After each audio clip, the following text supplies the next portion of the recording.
All right, man. I'm out here outside. It is, let's see, 1:41 in the a.m. Um, Monday night. I just kind of, for the most part, wrapped up training. I had some grip stuff I need to do.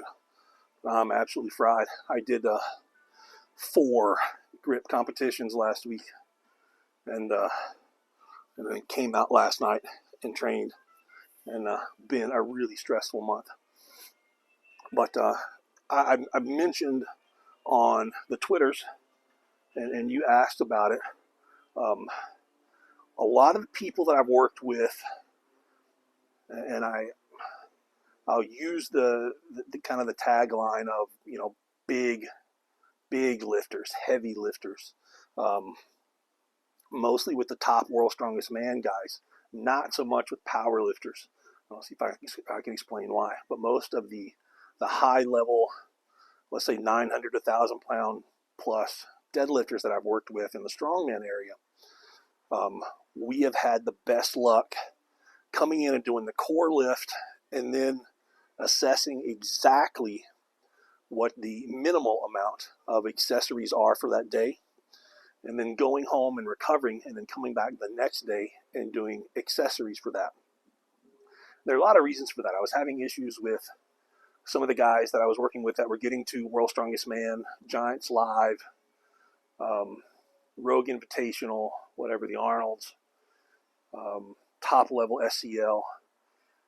We were having recovery issues, and you have to remember that they're not doing squat, bench, and deadlift and trying to improve on squat, bench, and deadlift. So we're going to a contest. There are at least 5 events.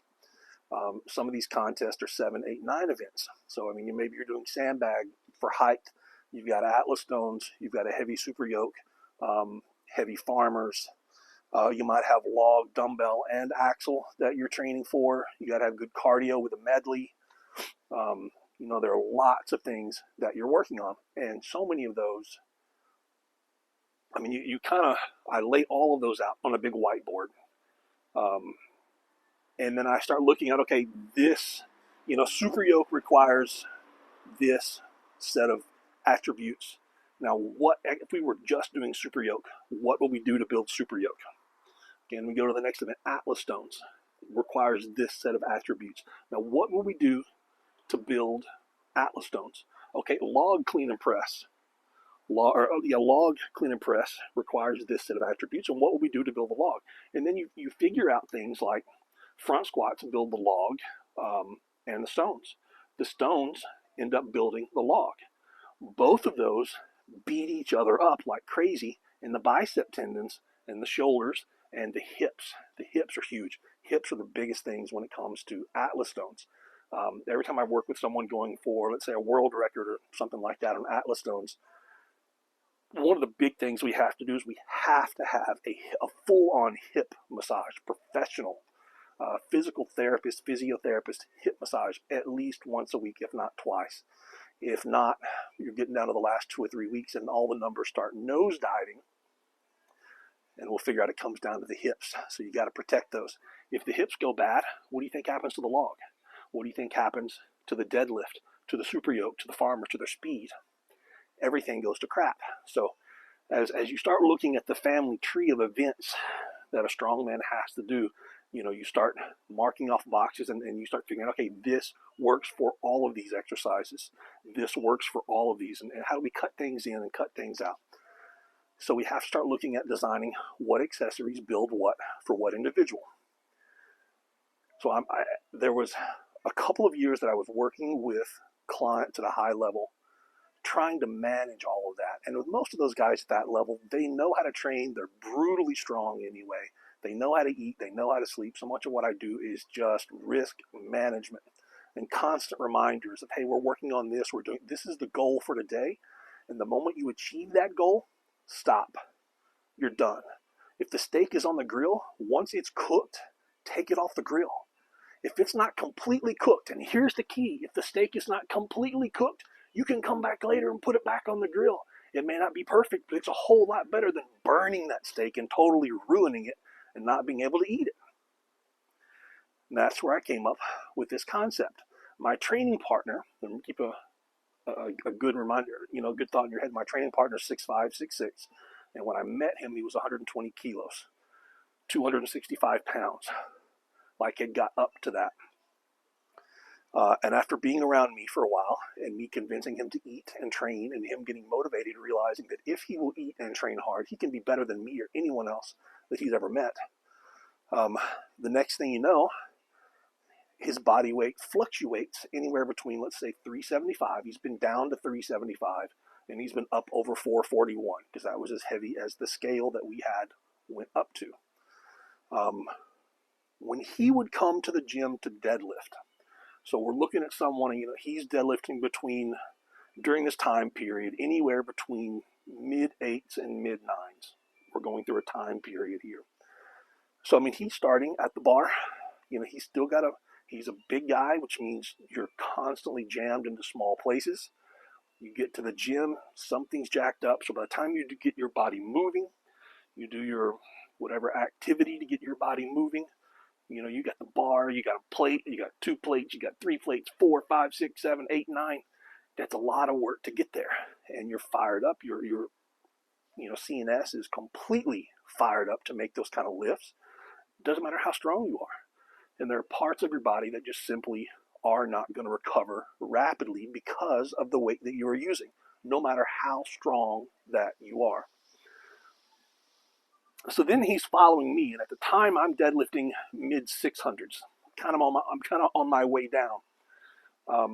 So I could deadlift 660, and then I'm hitting some good mornings.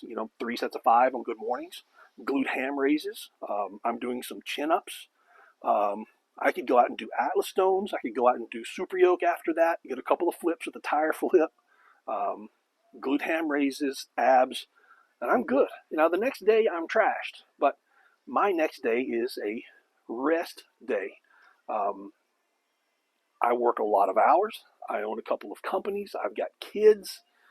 My rest days are rest. What we were finding is it was taking him 3 and 4 days to recover between a deadlift session or a squat session or a log press session, because he's log pressing 400 pounds. So there are a lot of people that aren't deadlifting 400 pounds, and he's picking it up, cleaning it, and pressing it.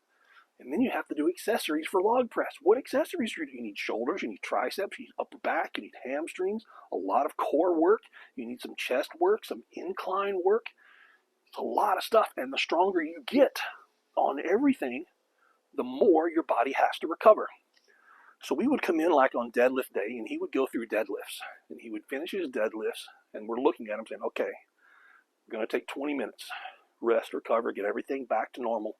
Ice packs if you need, some fluids, a dab of protein, whatever you need. Now, what can you do? And he's like, you know what, I can do some abs. I can do some pull downs. I can do quite a bit of pull downs, overhand pull downs, underhand pull downs, not barbell rows. I can do some hips. I can do some light sled walking. Okay, so we've got a couple of exercises we can do. And then the next day, he wakes up, assesses how he feels.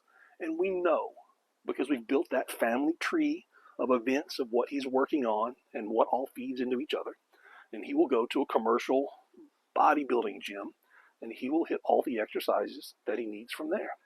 Hamstrings, he can hammer away at lats, dumbbell rows, barbell rows, machine rows, and he can train like Dorian Yates in the 90s. You'll have to excuse me. The same with log press. Now with log press, we did find, because his wife is a power lifter. His wife trained with the Westside crew quite a while. They both trained at Elite FTS now. So she trains twice a day, every day. Something. Triceps, some rear delt, shoulders, upper back. Not hard, but she's going to do something. She's got a sled in her house that she drags every day. And that's why she's top 15 in the world in geared powerlifting. Top 10 maybe. So on pressing, what they will do is they will come and hit the log press. And she's benching, and she'll finish off with board press and JMs and some rear delts and things like that, whatever I have in my gym. And as they're leaving my gym, I can hear them calling my buddy that owns the food truck. that's between my house and his, and there's a 24-hour gym on the other side of his house. And they will order like 6 of these giant, amazing, real all beef, no crap, no fluff burgers. They'll stop there, get something to eat, then they head to the 24-hour gym. They go in and they'll hammer away at, tricep pushdowns, biceps, lats, abs, hips, whatever machines they've got in there that they can use for accessories then. And then the next day, they wake up again and say, okay, how bad am I? What can I train today that has not been trained before? Now, I don't know how much you know about me personally, but 15 years ago, I began competing in the sport of weightlifting. And I don't mean I just got a bar and began snatch and clean and jerk. I was a member of the National Training Hall here. I've had an Olympic gold medalist in my little home gym. Had another Olympian. He ended up getting really sick at the Olympics and finished 11th. His father, in my opinion, is the greatest weightlifter of all time. And working with him, he's seeing me in the gym kill myself because I'm frustrated trying to snatch and get everything right. And he walks over in this super calm, collective voice, and he says, you need to back off. Take some weight off the bar. Drop the intensity a lot. I'm like, man, but I've got to get better. And he said, something that's always stuck with me. He said, you never train harder than you can recover from to be ready for your next training session. Now, here's someone at a body weight of 94 kilos that snatched 180 and clean and jerked 220 in competition. So weighing like 210 or something like that, he almost snatched 400. And gosh, it's like a 480 clean and jerk in competition, a drug-tested competition. Which probably wasn't drug-tested. But he had me doing behind the neck presses to work on shoulder strength and upper back mobility. And I'm like, I'm strict pressing, almost 300 pounds with a barbell. And he's like, no, you got to drop down. We're going down to 115. We're getting a 15 kilo plate on each side. And I'm like, well, but that doesn't make sense. And he pointed out that when he did his best lifts, he would do like 3 to 5 sets of 5 with a 15 kilo plate on each side of the bar for 5 sets of 5 twice a day. And it's just movement. But he trained 2 to 3 times a day. So we're having to look at things from an athlete's perspective. You can go out and kill yourself on the basketball court in the morning. But if the point is we have to get back out on the court and practice again that night to get better, and you can't because you killed yourself in the morning, at a certain point, you can't just say, well, you're out of shape. At a certain point, you have to understand, I've done too much, and I have to hold back and come back again the next day. So that's really what we did, and I know the same thing can be done for powerlifters if you look at what your accessories should be. And so much of the West Side principles are going back in the next day and, what are my weaknesses that I can work on? And let's do that with some band tension. Let's do some band ham curls. Let's do some hips, opening up the hips. Let's do some tricep extensions. Let's do some rear delts. Let's do some sled walking to build up, to work those muscles that need to be worked, that are my deficiencies, but I cannot do it in a way that's going to beat me down because I have to train again tomorrow. So anyway, I hope that makes some kind of sense that I've explained it. It's way late, and I've got the Allman Brothers blasting over there on the radio. So if you have any questions at all, man, I've got a crazy week. It is Monday night, and Thursday morning, my basketball team. I coach a special needs basketball team. I'm a researcher. I don't know if you know that. I own a research company, mostly always working with the special needs population. And this is the first time I've worked with adult special needs, and we've created a basketball team, and we're going to Greece for a week. We're leaving Thursday, and we are playing the best basketball team in all of Europe. So we're going to have a whole lot of fun, but I've got a lot of stuff going on. But if you have questions, I'm always sitting down with pen and paper. I've got whiteboards everywhere. But I encourage you to sit down and look at your stuff at the big family tree and start breaking things down below and breaking things down below. And when you're working with your athletes, especially you're working with football players, you're working with baseball players, track and field, figure out what their goals are, because you've got a different layer that's not a lift. You've got a goal, you've got a sport. You've probably got 5 things that you're working on with this athlete in their sport. And then I know you've got their exercises dialed in to improve that. Now, how do we improve that? What part of the family tree improves that lift that improves the sport? And you start, putting things in together and then designing what should be done on what day and how well are they recovering. And then you adopt and adapt their training program to fit in with their needs and your understanding.